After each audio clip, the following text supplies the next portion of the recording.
कहते हैं कि सुखी कौन है सरकार? तो सुखी राम के दास। अच्छा, इस जग में सभी लोग धनवान भी नहीं है। कबीरा सग जग निर्धना धनवंता नहीं को, धनवंता सोई जानिए जाको राम नाम धन हो। धन तो वही है जिसके पास राम जी के नाम का धन है, गोविंद के नाम का धन है। धन जिसने कमा लिया वह सबसे बड़ा धनी है।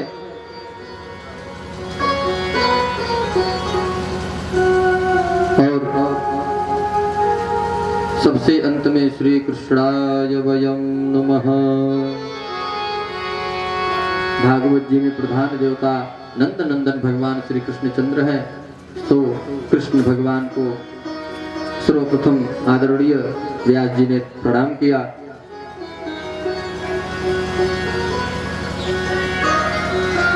आगे सुखदेव जी की हम वंदना करते हैं। यम प्रव्रजन्तमनुपेतमपेत कृत्यम् द्वैपायनो विरह कातरया जुहाव। पुत्रेति तन्मयतया तरभो भिनेन्दु तं सर्वभूत हृदयं मुनिमानतोऽस्मि।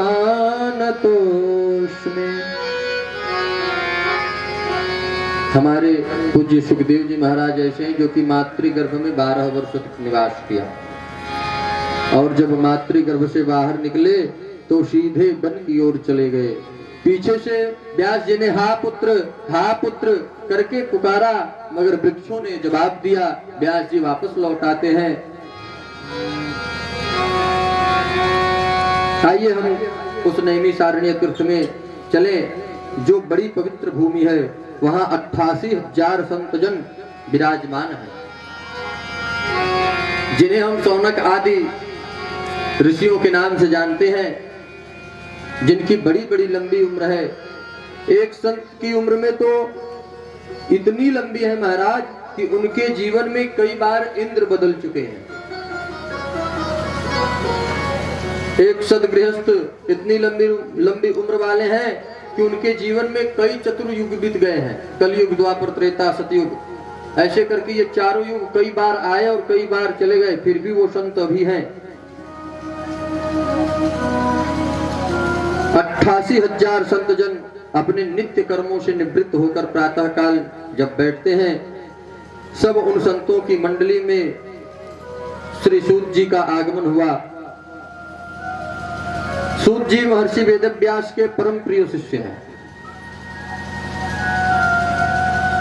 अब जैसे ही सूत जी आए तो 88,000 ऋषि बैठे हैं, जिनकी उम्र हजारों वर्ष लंबी है, लेकिन सूत जी की उनकी मंडली के मध्य जो ही पधारे, केवल 20 वर्ष की आयु वाले सूत जी, उनको देखते ही सारे महात्मा संतजन खड़े हो गए। क्योंकि कोई भी बड़ा, यदि अपने से कोई बड़ा आए तो खड़े होकर के आदर करना चाहिए। आइए महाराज पधारिए। बड़ी कृपा के शौनक आदि ऋषियों के इस व्यवहार को देखकर श्री सूत जी बड़े संकोच में पड़े। आप लोग क्या करते हैं? मुझे देखकर खड़े हो रहे हैं, मेरा आदर सत्कार कर रहे हैं, आखिर क्यों? सूत जी, आप उम्र में तो छोटे हैं, तो क्या हुआ? शास्त्र कहता है कि धन वृद्धा बल वृद्धा आयु वृद्धा तथैव च